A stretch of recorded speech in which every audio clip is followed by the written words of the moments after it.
Israel expands its military assault in the occupied West Bank. What does this mean for Palestinians there and in Gaza? Hello, I'm Anand Naidu, and this is The Heat.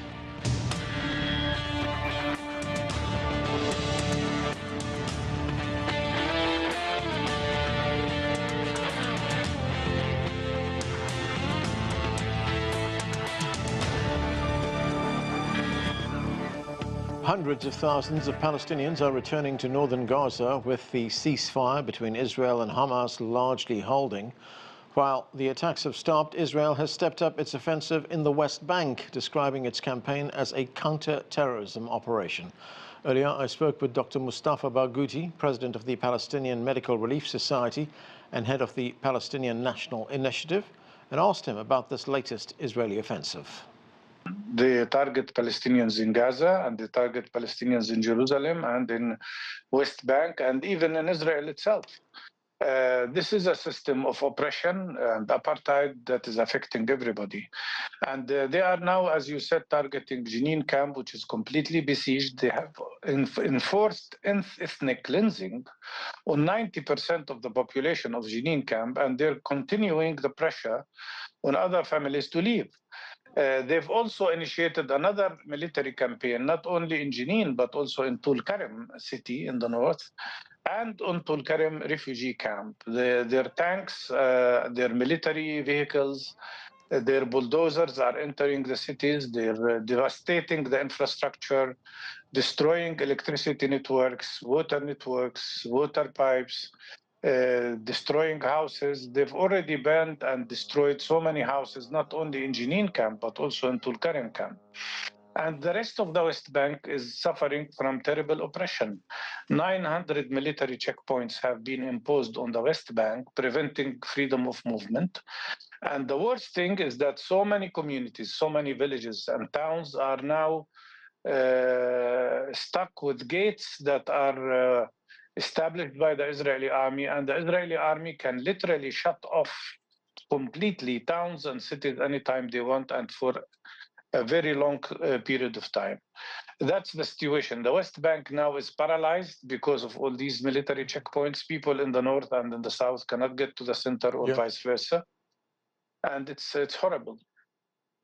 So, given this new wave of attacks and bombings in the occupied West Bank, how are people there responding? I mean, we saw what happened in Gaza, the mass displacement of people when Israel attacked that part of the country.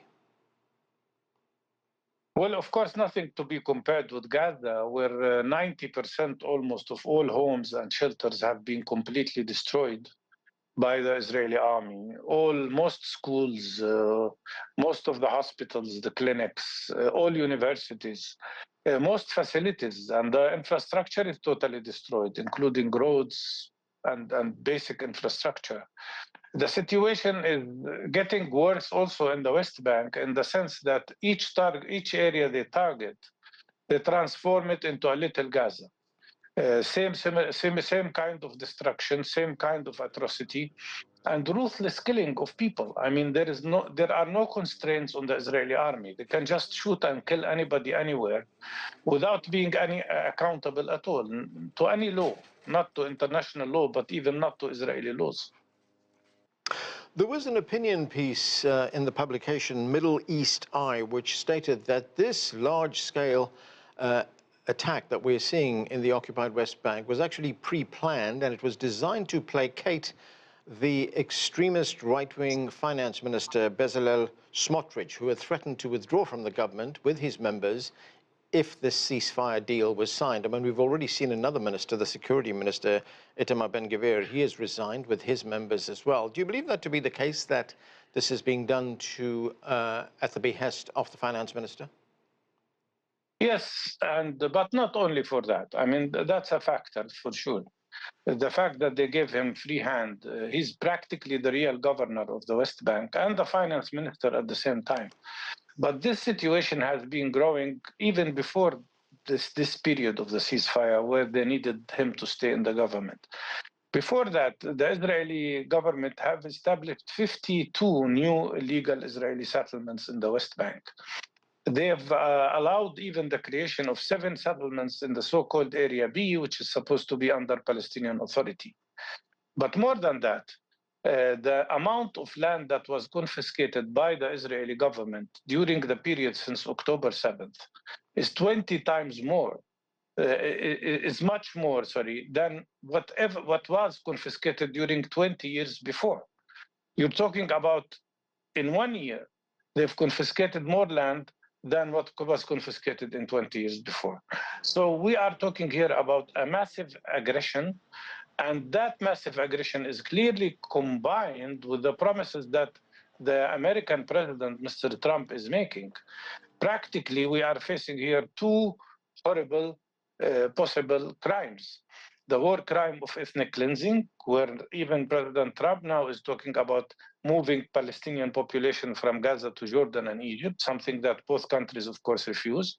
And second, we're facing the risk of complete and total annexation of the West Bank to Israel in violation of every international law.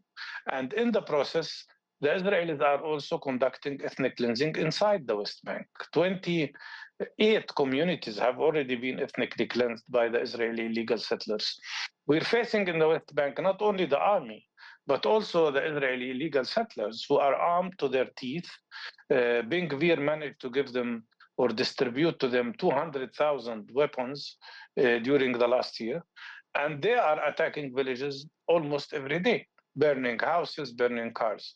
We are subjected to massive terror attack by the Israeli establishment, whether it's the illegal settlers or the Israeli army or the Israeli police. The whole system is jointly attacking the Palestinian population.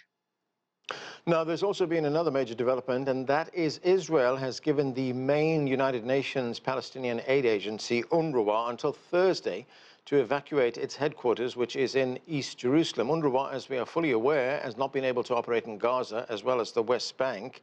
Now the United States has voiced its opinion and says it supports that Israeli decision to ban UNRWA. In fact, the UN envoy, the United States UN envoy, said that UNRWA officials are exaggerating the impact of this ban. But what kind of impact would that have to ask them to evacuate from East Jerusalem? Well, the impact is shocking, because you are talking about 70% of the Palestinian population, whether inside Palestine or in the diaspora, who are dependent on UNRWA services. UNRWA was created because Israel displaced 70% of the Palestinian people, making them refugees. And UNRWA was established to serve these refugees till they are allowed to come back to their homeland according to UN resolutions. What Israel is doing now is not only depriving people from basic services like education and healthcare, to weaken their ability to steadfast and remain in Palestine. But more than that, what you are facing here is a process of liquidation of Palestinian rights, a process that President Trump started with the Israeli establishment in his first presidency, when he decided to cut off completely the financial support to UNRWA, and it was usually the largest support that UNRWA gets. But then he proceeded with his plan of the so-called deal of the century, which would eliminate completely the issue of Palestinian refugees and their right of return. Now we are witnessing something even more serious, not only preventing UNRWA from getting financial aid, but actually eliminating the presence of UNRWA by Israel. And more than that, it is clear that Israel is aiming at complete cleansing and removal of all refugee camps.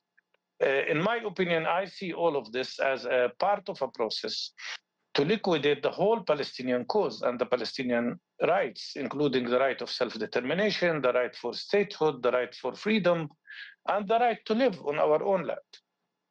Now, there's also a bill which is advanced in the Israeli Knesset, the Israeli parliament, which would allow anyone to buy land in the West Bank.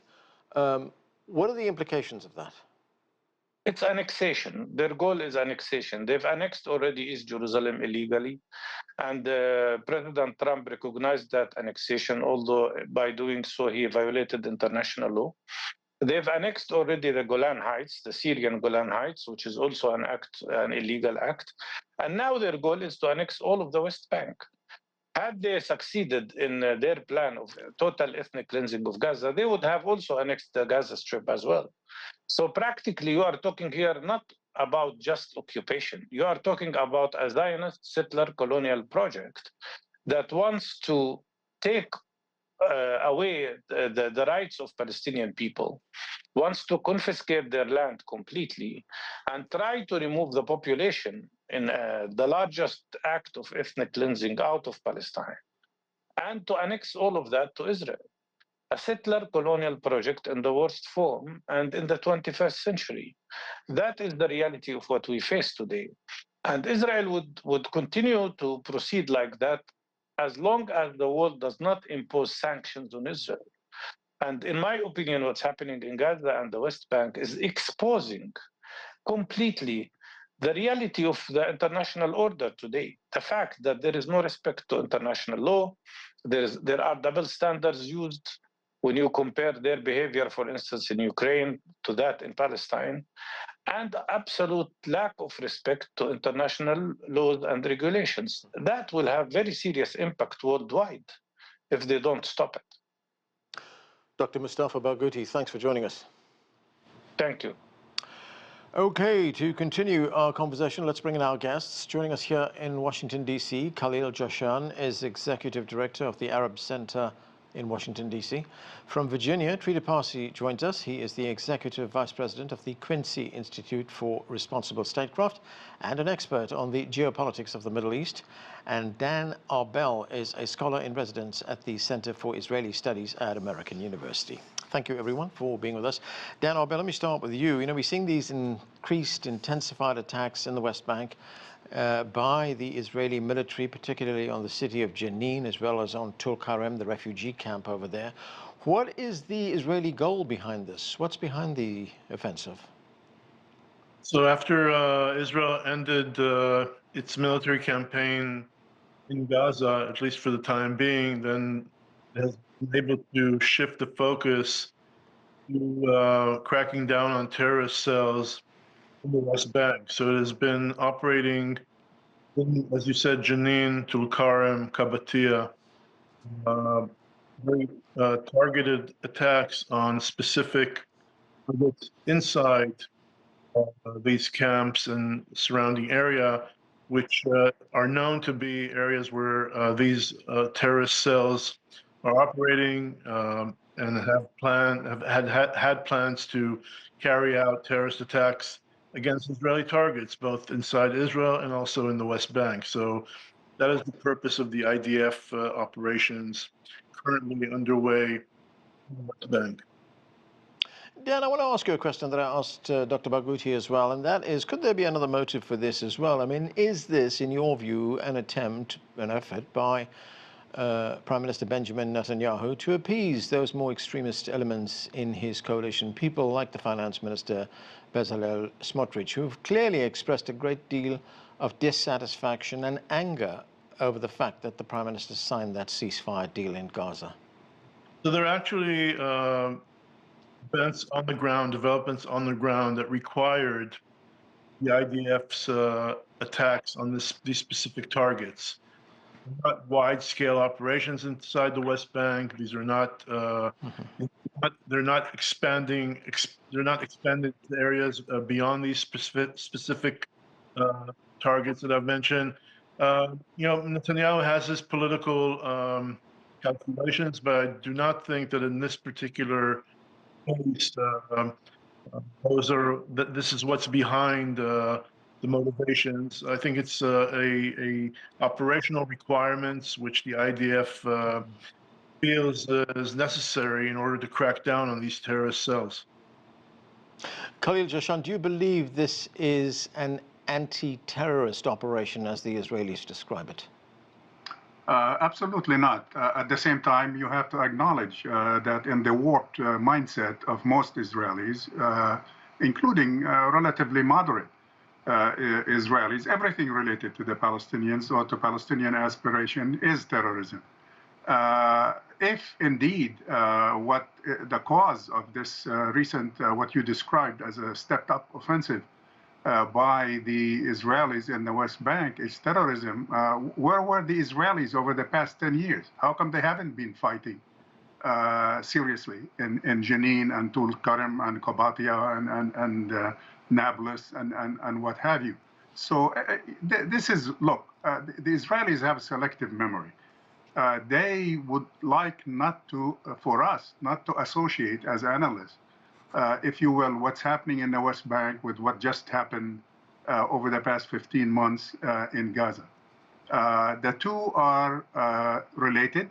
What is being seen on the West Bank is the outcome of what we have seen in Gaza. And it's not only in terms of Israeli politics trying to appease the extremists on the right within the government and beyond about cracking down in the West Bank.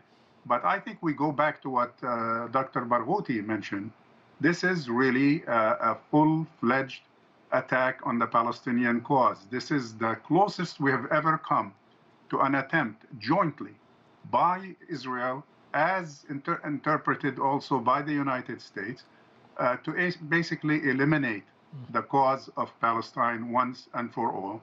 Hence, for all these, 10 days of 10 executive orders regarding Palestine, in addition to hundreds of other silly executive orders issued by the White House, the purpose of which is to eliminate the issue of Palestine.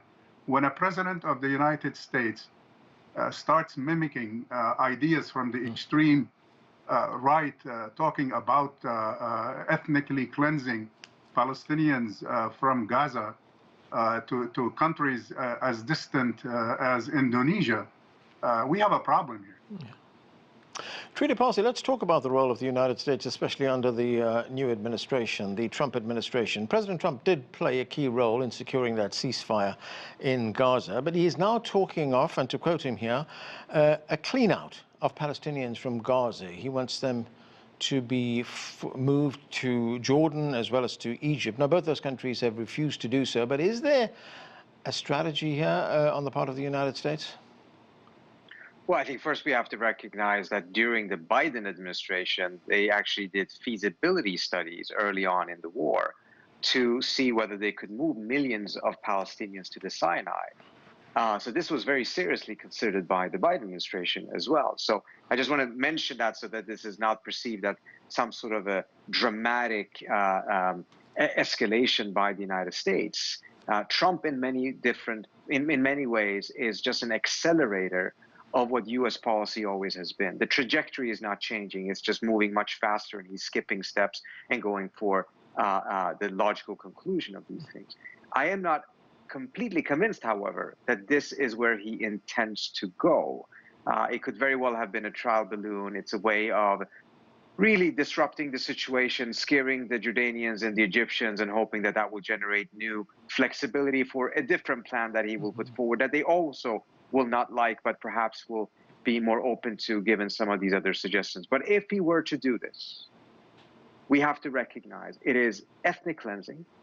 It is going to fundamentally destabilize one of the few countries that actually is stable in the Middle East, Jordan, and it's certainly going to destabilize Egypt as well and beyond. It will be an absolute disaster for the region, not to mention the complete disaster it would be for the Palestinian people, who have already suffered enough from both Israeli and American policies. But I'm not so convinced that this is the route that he will go if Trump is serious about being a peacemaker, as he said in his inaugural address, that that's his most important legacy. This will ensure that there will be no peace in the Middle East for quite some time.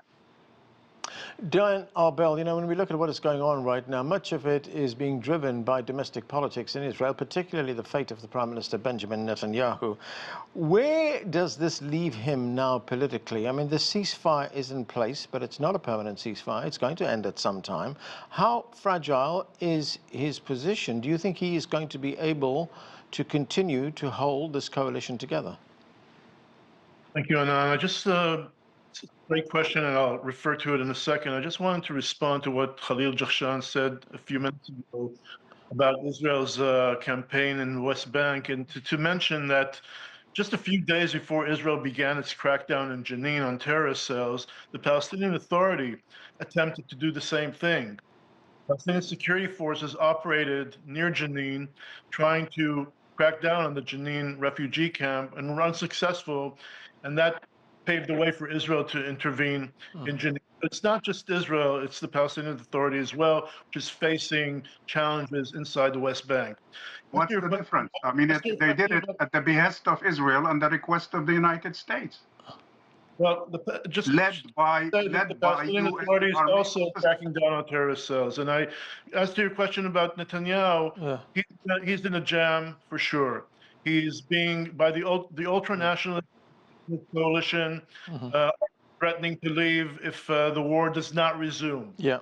Ultra-religious, ultra-Orthodox parties are threatened to leave if the exemption from military service law does not pass. And inside Likud, there's also a lot of agitation, and people are nervous. So he's got quite the juggling act to perform. And it's not very clear whether he'd succeed or not. He's going to Washington next week to meet President Trump, and we'll see where that leaves him. But I foresee that there's a good chance for, Netanyahu is considered in Israel as a political magician. But I think that he's running out of tricks, and I think that within 2 or 3 months, there is a chance for new elections if there won't be any surprises of parties in the opposition all of a sudden joining the coalition. So I think he's clearly in a bind right now. Okay, Khalil, Jahshan, let me give you a chance to respond to Dan Arbel's earlier point that what the Israelis are doing in the West Bank right now is following what the Palestinian Authority security forces started. I don't think so. I think basically there was some basically attack by Palestinian forces on some refugee camps because of internal political differences, if you will, a fallout from the war in Gaza. And it was done at the behest of Israel. As a matter of fact, it was done under duress with Israeli blackmail, withholding. Smotrich was withholding the funds of the Palestinian Authority and basically refused to release him unless they do that. Right. Second, this was the advice of the United States. This is part of the U.S. plan coordinated with Israel to basically prevent the Israelis from engaging themselves. So they sic the forces of the Palestinian Authority on these refugee camps in order to kill any form of resistance to Israeli occupation. And this has not happened in a vacuum. There is, for God's sake, there is an occupation, a military occupation that people are entitled and have the right, according to international law, to resist. Okay, Trita, Parsi, I want to talk about what's going on in Gaza right now. As we reported, hundreds of thousands of people have made that trip, walking back to the devastation in northern Gaza, where their homes have been demolished. Prime Minister Benjamin Netanyahu said that his goal was to destroy Hamas in Gaza. But now we see that Hamas fighters are actually taking over security duties in Gaza right now. There's been a show of power. They've been gathering in Gaza in battle formation. What does this tell you about the resilience of this group? Well, I think what it tells you is that ultimately you cannot defeat resistance to an occupation that has been going on for decades. I think we shouldn't forget that the Prime Minister of Israel is wanted by the ICC for war crimes, that there is a pending case against Israel for genocide. And we've seen that all of this murder, all of this killing has not destroyed Hamas. And even if it destroyed the organization, it will not destroy the desire to resist, the desire for dignity and statehood. It's stunning to me that this has still not been understood, not just in Israel, but in the United States and many other places. You can destroy all of these buildings, you can kill so many people, but the idea that that actually will put an end to the resistance and the desire for statehood is a fantasy. And unfortunately, it appears that there's going to be many more people killed on the Palestinian side before the world wakes up to this fundamental reality. Dan Arbel, we've got a few minutes left. I want to get to that other flashpoint. This is in northern Israel, southern Lebanon, and that is the ceasefire with Hezbollah over there.